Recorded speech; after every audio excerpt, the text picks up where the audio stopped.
Hi everyone, कैसे हैं आप लोग। उम्मीद है कि आप लोग बहुत ज़्यादा अच्छे होंगे। आज हम बुद्धा के बारे में बात करेंगे। जी हाँ, आप लोगों को पता है कि राजा सिद्धार्थ, जिनके बारे में ऑलरेडी बात की गई थी, उनका एक पूरा वीडियो बनाया गया। उनकी बायोग्राफी के बारे में पूरा डिटेल में बायोग्राफी उनकी बताई गई है कि किस तरह से सिद्धार्थ जो कि किंग थे, उसके बाद वो बुद्धा बने और बुद्धा बनने के पीछे के रीजन क्या थे वो सारे उसमें डिस्क्राइब किए गए हैं। उसका लिंक हम डिस्क्रिप्शन में डाल देंगे, वहां से आप लोग जाकर देख लीजिएगा। आज हम जिस टॉपिक के बारे में बात कर रहे हैं उनकी टीचिंग के बारे में।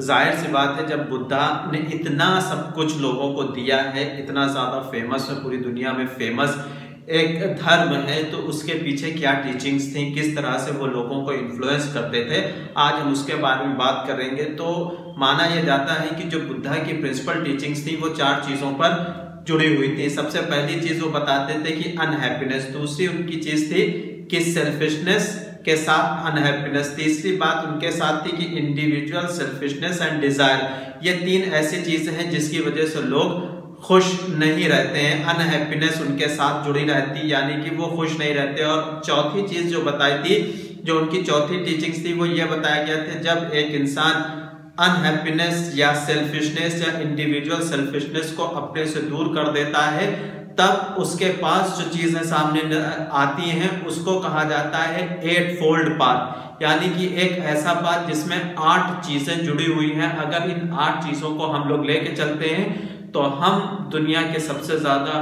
खुश इंसान होंगे, सेल्फ सेटिस्फाइड इंसान होंगे। हमें किसी चीज के लिए कहीं पर भटकना या भागना नहीं पड़ेगा। तो उन 8 चीजों में सबसे पहली चीज बताई गई है राइट व्यू। राइट व्यू के बाद है राइट थॉट, राइट थॉट के बाद है राइट एक्शन, राइट एक्शन के बाद है राइट स्पीच, राइट स्पीच के बाद है राइट लाइवलीहुड। नेक्स्ट जो बात करते हैं राइट एफर्ट, राइट एफर्ट के बाद है राइट माइंडफुलनेस है। तो ये 8 ऐसे बात हैं जिनको ये कहा जा सकता है कि इन टीचिंग्स को अगर ध्यान से देखा जाए तो इन सभी चीजों पर अगर फोकस किया जाए तो वो एक सेल्फ सेटिस्फाई इंसान बन सकता है, जिसको दुनिया से और किसी भी ऐसी चीज से बहुत ज्यादा कोई जिज्ञासा नहीं रह जाती। इन 8 चीजों के अलावा उनकी जो एक सबसे मेन टीचिंग ये भी थी कि बौद्ध धर्म कभी भी जातिवाद को कभी भी फोकस नहीं करता था कि ये जाति ऊंची है, ये जाति नीची है। जिस तरह से हिंदू धर्म में ये देखा जाता है कि जाति का बहुत ज्यादा वो रहता है, उथल पुथल रहता है, लेकिन बौद्ध धर्म इससे बिल्कुल अलग रहता है। बुद्धा ने कभी भी जाति को लेकर किसी तरह की कोई शिक्षा की बात नहीं की। उनके पास सभी लोगों के लिए रास्ते खुले हुए थे और वो एक अच्छी शिक्षा दे पा रहे थे। अब यहाँ पर आगे बात ये भी बताई जाती है कि जो बौद्ध धर्म है वो बुद्धा की डेथ के बाद बहुत ज्यादा स्लो हो गया था। मतलब वहां पर बहुत ज्यादा लोग कन्वर्ट नहीं हो रहे थे, इन्फ्लुएंस नहीं हो रहे थे बुद्धा की डेथ के बाद। उसके पीछे ये भी रीजन बताया जाता है कि जो बुद्धा की डेथ हुई थी वो इंडिया में नहीं हुई थी, इंडिया के बाहर हुई थी। इसके बाद लेकिन बुद्धा धर्म में बहुत ज्यादा उछाल देखने को मिला, और उछाल होने के पीछे जो सबसे बड़ा और मेन रीजन था वो था इंडियन ग्रेट एम्परर अशोका के बौद्ध धर्म कन्वर्ट करने के बाद। अशोका ने जैसे ही बौद्ध धर्म कन्वर्ट किया, उसके बाद बुद्धिज्म ने अचानक से बहुत ज्यादा देखते हैं ड्रास्टिकली चेंजेस हुए और लोग बौद्ध धर्म को अपनाने लगे। और बुद्धिस्ट जो थे वो जगह जगह लोगों को बताते थे, प्रचार करने लगे थे। इवन वो इंडिया के अलावा इंडिया के जितने भी नेबरिंग कंट्रीज थे वहां भी बौद्ध धर्म का काफी तेजी से प्रचार प्रसार हुआ। बौद्ध धर्म साउथ से लेकर शाइलॉन और ईस्ट वर्ड से लेकर कोरिया तक और ईस्ट वर्ड से लेकर बर्मा तक फैला। साउथ ईस्ट एशिया, मलाया, जो कि आज के टाइम पर इंडोनेशिया है, यहाँ तक भी बौद्ध धर्म पहुंचा। बौद्ध धर्म नॉर्थ से लेकर तिब्बत तक और साउथ से लेकर अफगानिस्तान तक और सेंट्रल एशिया, इसके अलावा चाइना, जो कि बौद्ध धर्म को आज भी बहुत ज्यादा वहां लोग मानने वाले हैं उनके, वहां तक ये पहुंचा और लोग इससे बहुत ज्यादा इन्फ्लुएंस हुआ और इसको अपनाने लगे। और चाइना से फिर ये धर्म जापान और कोरिया तक भी पहुंचा। अशोका एम्परर तक तो बौद्ध धर्म काफी अच्छे से प्रचार प्रसार कर रहा था और लोग काफी उससे इन्फ्लुएंस हो रहे थे। लेकिन 500 ईस्वी तक बौद्ध धर्म का पतन होना शुरू हुआ और 1200 ईस्वी तक इंडिया में लगभग बौद्ध धर्म पूरी तरह से खत्म हो गया था। लेकिन चाइना और जापान में अभी भी इस धर्म को बहुत ज्यादा लोग मानते हैं, बहुत ज्यादा लोग इन्फ्लुएंस हैं। तिब्बत में और साउथ ईस्ट एशिया में अभी भी इसको मेन रिलीजन की तरह देखा जाता है। तो उन कुछ कंट्रीज में अभी भी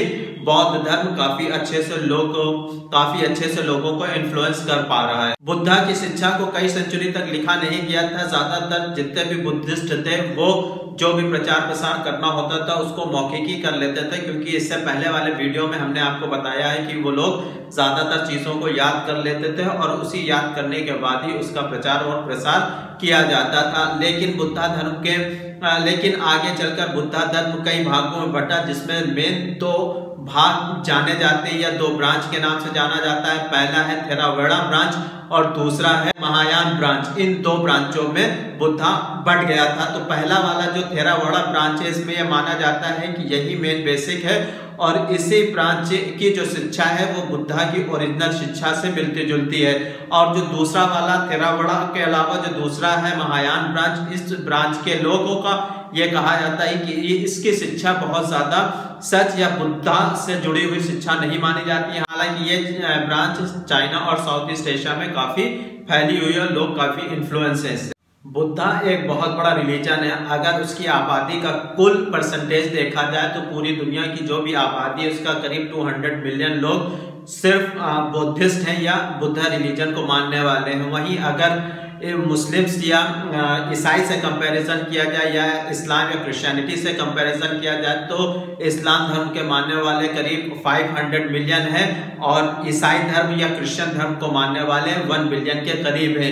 तो ये माना जा सकता है, इस चीज को देखकर या इन आंकड़ों को देखकर ये माना जा सकता है कि बुद्धा धर्म बाकी इन दोनों धर्म के कंपैरिजन में लोगों को कम इन्फ्लुएंस कर पाया। इसमें जो माइकल एच हार्ट हैं जिन्होंने अपनी बुक के अंदर इन सारी चीजों को लिखा है, उन्होंने इस बात का जिक्र करते हुए एक चीज और क्लियर की कि ये अगर आप नंबर्स में जाते हैं तो ये माना जा सकता है कि ये मिसलीड या मिसगाइड कर सकती हैं, क्योंकि बुद्धा की जो मृत्यु हुई थी वो इंडिया के बाहर हुई थी, जो कि एक बहुत बड़ा कारण हो सकती है। दूसरी चीज उन्होंने ये भी बताई थी कि हिंदू धर्म के अंदर बुद्धा की कुछ टीचिंग्स को अपना लिया था लेकिन धर्म को छोड़ दिया। यहाँ पर यह कहा जा सकता है कुछ चीजें ऐसी थी जो कि उन्होंने अपना ली लेकिन बौद्ध धर्म को उन्होंने नहीं अपनाया।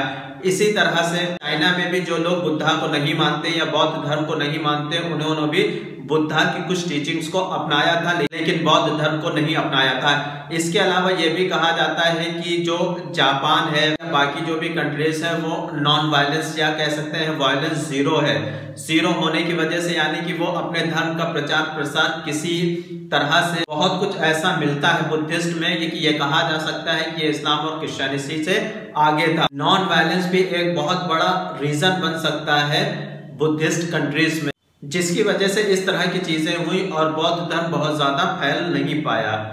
ये कहा जाता है क्रिश्चियनिटी में कि जीसस जो है वो फिर वापस आएंगे और लोगों को प्रचार प्रसार करेंगे, लोगों को धर्म के पालन करना सिखाएंगे। तो ये सारी चीजें कुछ ऐसी हैं जो लोगों को शॉक्ड करती हैं और इन लोगों ने बहुत से लोगों के साथ अंदर ही अंदर फाइट की। फाइट करने के बाद अपने धर्म को फैलाने बढ़ाने में बहुत ज्यादा मेहनत की, प्रचार प्रसार किया। डर की वजह से भी बहुत से लोग क्रिश्चियनिटी को अपनाते रहे हैं। तो इस तरह की बहुत सी चीजें देखने को मिली हैं जिसके अगर कंपेयर किया जाए बौद्ध धर्म का तो बौद्ध धर्म में ऐसा बिल्कुल भी कहीं नजर नहीं आता है। उनका नॉन वायलेंस ही एक सबसे बड़ा कारण बन सकता है कि उनका जो बुद्धिस्ट धर्म जो है या रिलीजन जो है वो सिकुड़कर बहुत छोटा हो गया या उनके कंपैरिजन में बहुत ज्यादा बड़ा नहीं हो पाया। ये भी एक बहुत बड़ा कारण हो सकता है। बुद्धिस्ट में कोई ऐसा एग्जाम्पल नहीं मिलता है कि बुद्धिस्ट धर्म को आगे बढ़ाने के लिए कुछ इस तरह के रोल प्ले किए गए हों कि लोगों को प्रचार प्रसार किया गया हो या प्रेशर में उनको कन्वर्ट किया गया हो। तो इस तरह की चीजें नहीं देखने को मिलती हैं और ये एक बहुत बड़ी चीज भी मानी जा सकती है और ये एक रिस्पेक्टफुल चीज भी मानी जा सकती है। तो इसीलिए जो माइकल एच हार्ट है उन्होंने अपनी बुक में बुद्धा को चौथे नंबर पर रखा है।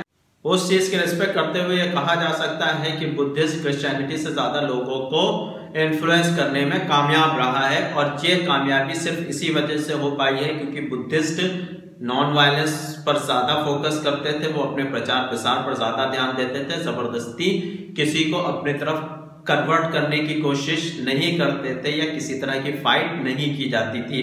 और जो क्रिश्चियनिटी है इसके कंपैरिजन में बुद्धिस्ट को ज्यादा अच्छा या रिस्पेक्टफुल या इन्फ्लुएंसर माना जा सकता है। तो उम्मीद है कि ये वीडियो पसंद आया होगा। पसंद आया तो लाइक और सब्सक्राइब करते जाइएगा। आज के लिए इतना ही। Thank you very much.